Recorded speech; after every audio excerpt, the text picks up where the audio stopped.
wabarakatuh. Selamat pagi siswa-siswi yang Ibu banggakan. Semoga kalian semua selalu dalam keadaan sehat dan selalu semangat dalam belajar. Hari ini kita bertemu lagi dengan mata pelajaran Bahasa dan Sastra Indonesia. Materinya masih mengenai teks eksposisi. Untuk pertemuan kali ini adalah pertemuan terakhir di bab 2, yaitu teks eksposisi. Kita membahas tentang struktur dan kebahasaan teks eksposisi. Sebagaimana yang sudah kalian pahami dan kalian pelajari bahwa teks eksposisi itu berisi pendapat atau opini mengenai suatu hal. Kemudian, selain pendapat, dalam teks eksposisi juga mengandung argumen yang digunakan untuk memperkuat atau menolak pendapat yang disampaikan penulis.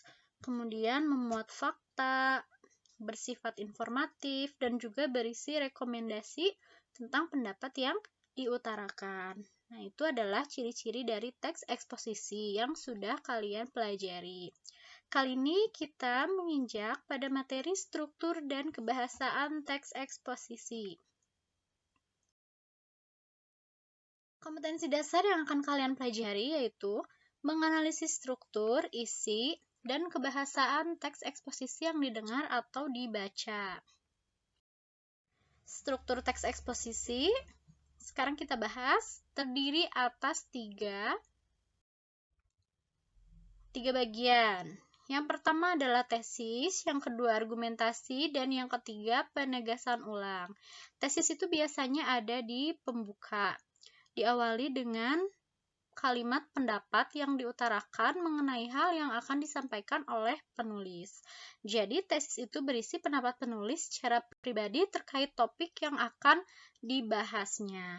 Jadi, di sini belum ada data, belum ada fakta, dan juga belum ada hal yang mengandung informasi ya. Jadi, masih berupa pendapat yang bersifat subjektif. Lalu yang kedua itu ada argumentasi. Argumentasi itu adalah struktur inti dari teks eksposisi yang berkaitan dengan pendapat yang diperkuat. Yaitu struktur ini berisikan bermacam pendapat yang dapat memperkuat pernyataan dari penulis sebelumnya. Pada bagian ini, penulis dapat menggunakan berbagai sumber untuk memperkuat pernyataan tersebut. Jadi, argumentasi itu dipakai untuk memperkuat atau menolak tesis yang sudah disampaikan pada bagian awal. Tapi harus disertai dengan fakta ilmiahnya, harus ada datanya. Lalu yang terakhir ada penegasan ulang. Penegasan ulang itu berisi menegaskan kembali tesis yang diungkapkan pada bagian awal. Setelah dinyatakan argumentasi terkait topik tersebut, maka perlu ada penegas kembali pernyataan sebelumnya. Jadi, apa yang disampaikan pada bagian tesis, kemudian ditegaskan kembali pada bagian penegasan ulang. Penegasan ulang itu biasanya ada di akhir ya, dan bersifat simpulan. Sekarang, supaya kalian lebih memahami mengenai perbedaan dari masing-masing setiap struktur teks, mari kita lihat pemodelan teks yang sudah Ibu lampirkan berikut ini. Perhatikan contoh berikut. Di sini ada struktur teks dan ada kalimat dalam teks. Di sini contohnya tentang bumi yang saat ini sedang menghadapi masalah lingkungan yang serius. Di bagian tesis atau pernyataan pendapat, penulis itu mengungkapkan pendapat mengenai bumi yang sedang menghadapi masalah serius dan belum dapat menyelesaikan permasalahan tersebut. 6 masalah utama yaitu ledakan jumlah penduduk, penipisan sumber daya alam, perubahan iklim global, kepunahan tumbuhan dan hewan, kerusakan habitat alam, serta peningkatan polusi dan kemiskinan. Di sini masih bagian pendapat ya, belum ada argumen apapun tentang bumi yang sedang menghadapi masalah lingkungan yang serius ini. Jadi, yang serius itu yang seperti apa? Belum dikemukakan di bagian tesis. Lalu kita lihat di argumentasi, di sini sudah ada penegasannya ya, mengapa bumi itu disebut sedang menghadapi masalah lingkungan yang serius. Di sini ada dilampirkan pendapat para ahli. Selanjutnya masih argumentasi. Sebagai contoh, di setiap tahun di negara kita diperkirakan terjadi penebangan hutan. Kemudian pada tahun 2005 sampai 2006 tercatat telah terjadi 330 bencana banjir dan sebagainya. Lalu di Jakarta juga terjadi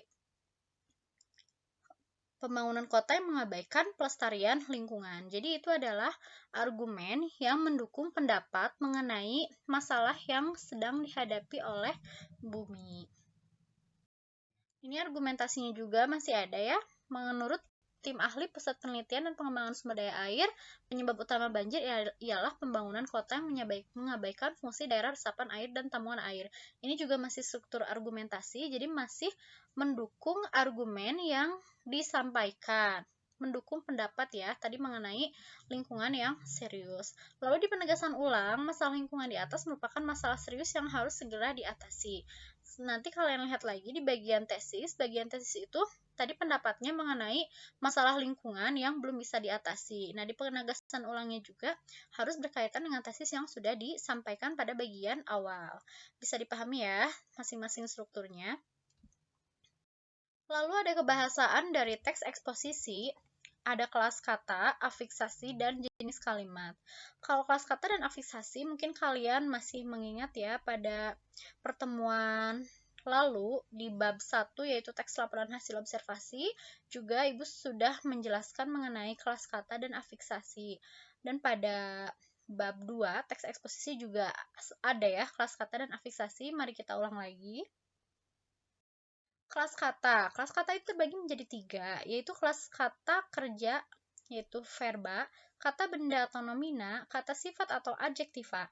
Pada pertemuan lalu, kalian hanya membahas mengenai afiks ya, afiks pembentuk kata kerja, kata benda, dan kata sifat, dan mungkin ada yang masih belum memahami bagaimana cara membedakan kata kerja, kata benda, dan kata sifat. Sekarang kita lihat contohnya.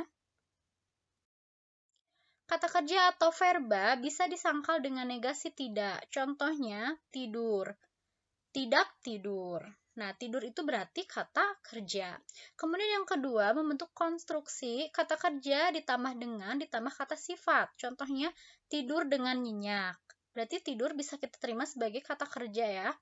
Lalu dapat didampingi dengan semua adverbia frekuensi, sering, jarang, kadang-kadang. Misalnya sering main, jarang main, kadang-kadang main. Lalu yang terakhir dapat didampingi oleh semua adverbia kala atau tensis yang menyatakan waktu. Sudah, tengah, sedang, akan, hendak, dan mau. Contohnya sudah datang, sedang belajar, tengah makan, akan pulang, hendak pergi, mau minum. Pokoknya kalau kalian ingin mengetahui suatu kata disebut kata kerja atau bukan, kalian bisa mengujinya dengan keempat ini ya, bisa disangkal dengan negasi tidak, membentuk konstruksi kata kerja dengan kata sifat, dapat didampingi dengan semua adverbia frekuensi, dan dapat didampingi oleh semua adverbia kala. Nah, itu adalah ciri-ciri atau cara menentukan kata kerja. Sebuah kata disebut kata kerja itu seperti apa. Kedua, kata benda atau nomina. Bisa disangkal dengan kata bukan. Contoh, bukan meja. Meja itu berarti kata benda. Lalu membentuk konstruksi kata benda ditambah kata sifat. Contoh, meja yang kuat. Dan yang terakhir dapat didahului dengan adverbia menyatakan jumlah. Sebuah, seekor, sebatang, dan sebagainya. Contohnya, seekor kucing, sebatang pensil, selembar papan, 2 orang mahasiswa. Itu artinya kucing, pensil, papan, mahasiswa termasuk kata benda. Jadi ketika kalian ingin mengetahui kata benda atau bukan, kalian bisa mengujinya dengan ketiga contoh ini yang sudah Ibu sebutkan barusan. Lalu yang terakhir adalah kata sifat atau adjektiva. Kata sifat dapat didampingi oleh semua adverbia derajat, agak, cukup, lebih, sangat, sedikit, dan paling. Contohnya agak tinggi, cukup luas, lebih besar, sangat indah, sedikit takut, paling cantik. Nah, yang sudah Ibu contohkan ini adalah contoh kata sifat. Tinggi, luas, besar, indah, takut, cantik itu adalah kata sifat. Lalu yang keduanya membentuk konstruksi ditambah kata sifat diulang ditambahnya. Contohnya pada kata cantik. Secantik-cantiknya. Nah, jadi ketika kalian ingin mengetahui suatu kata sifat atau bukan, bisa kalian uji dengan menambahkan adverbia agak, cukup, lebih, sangat, sedikit. Seperti itu ya. Atau bisa membentuk konstruksi se ditambah kata sifat diulang ditambah imbuhannya. Seperti itu. Lalu afiksasi ini sudah kalian pelajari juga, kita ulang lagi. Afiksasi itu proses pengimbuhan pada kata dasar. Afiks itu terdiri dari 4 ya. Ada prefiks atau awalan, sufiks atau akhiran, infiks atau sisipan, dan konfiks atau gabungan. Yang pertama ada prefiks. Prefiks itu diletakkan di muka bentuk dasar. Seperti pada kata hibur. Hibur itu prefiksnya menasal. Menasal ditambah hibur menjadi menghibur. Yang kedua, sufiks. Sufiks itu diimbuhkan pada posisi akhir bentuk dasar. Seperti pada kata makan, makan ditambah sufiks an menjadi makanan. Lalu yang ketiga adalah infiks. Afiks yang diimbuhkan di tengah bentuk dasar. Contoh pada kata dasar getar ditambah infiks m menjadi gemetar. Jadi kalau infiks itu di tengah kata dasar. Ada konfiks. Kalau konfiks itu gabungan yang terbagi pada bagian pertama berposisi di awal bentuk dasar dan bagian yang kedua berposisi di akhir bentuk dasar. Jadi kata dasarnya itu diapit oleh 2 afiks. Contohnya pada kata muncul, tambah kata muncul tambah akhiran an menjadi bermunculan. Di sini konfiksnya yaitu beran. Bisa dibedakan ya. Yang terakhir ada jenis kalimat. Jenis kalimat dalam bahasa Indonesia itu terbagi menjadi 2. Ada kalimat verbal dan ada kalimat nominal. Jadi predikat itu tidak selalu kata kerja. Ada juga yang kata sifat, kemudian ada kata benda, kemudian ada preposisi juga ada. Sekarang kita bahas mengenai kalimat verbal. Kalimat verbal adalah kalimat yang predikatnya verba atau kata kerja. Bisa dilihat contoh Faiz meniup seruling. Faiz sebagai subjek, meniup sebagai predikat, seruling sebagai objek. Jadi di sini predikatnya meniup ya. Lalu kalimat nominal adalah kalimat yang berpredikat selain verba atau kata kerja. Kalimat nominal dapat berwujud kata benda atau frasa benda, kata sifat atau frasa sifat, kata bilangan atau frasa bilangan, dan frasa preposisi. Sekarang kita lihat contohnya. Ibunya seorang guru. Seorang guru di sini adalah predikat dan ibunya adalah subjek. Adikku sangat pintar. Adikku adalah subjek, sangat pintar adalah predikat. Pulpenku 2 buah. Pulpenku subjek dan 2 buah adalah predikat. Jadi predikat itu tidak selalu kata kerja, tetapi ada juga kata benda dan kata sifat.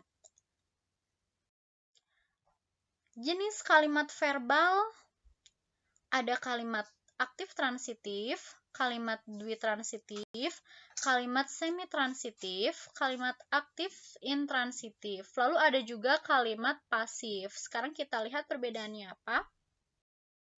Kalimat aktif transitif, kalimat yang harus memiliki objek. Contohnya, ia membaca buku pelajaran. Ia sebagai subjek, membaca sebagai predikat, buku pelajaran sebagai objek. Bagaimana cara kalian mengetahui sebuah objek dalam struktur kalimat? Objek bisa menjadi subjek jika dipasifkan. Ia membaca buku pelajaran. Kita pasifkan, buku pelajaran dibaca oleh dia. Nah, berarti buku pelajaran adalah objek. Dan biasanya kalimat yang memiliki objek itu, predikatnya itu adalah me ya. Biasanya predikatnya adalah me atau menasal.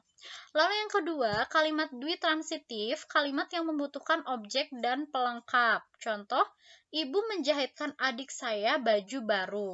Di situ ibu sebagai subjek menjahitkan predikat, adik saya objek, baju baru pelengkap.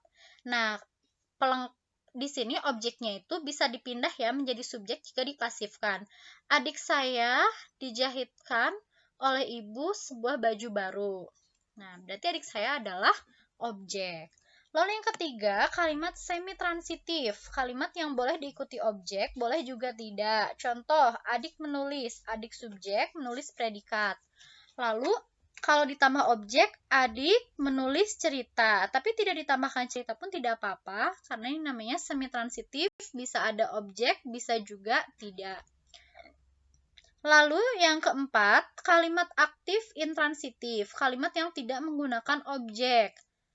Contohnya, polisi bersenjatakan pistol. Polisi sebagai subjek, bersenjatakan sebagai predikat, pistol sebagai pelengkap. Yang terakhir ada kalimat pasif. Kalimat pasif adalah kalimat yang subjeknya mendapat atau dikenai tindakan yang dinyatakan dengan predikat.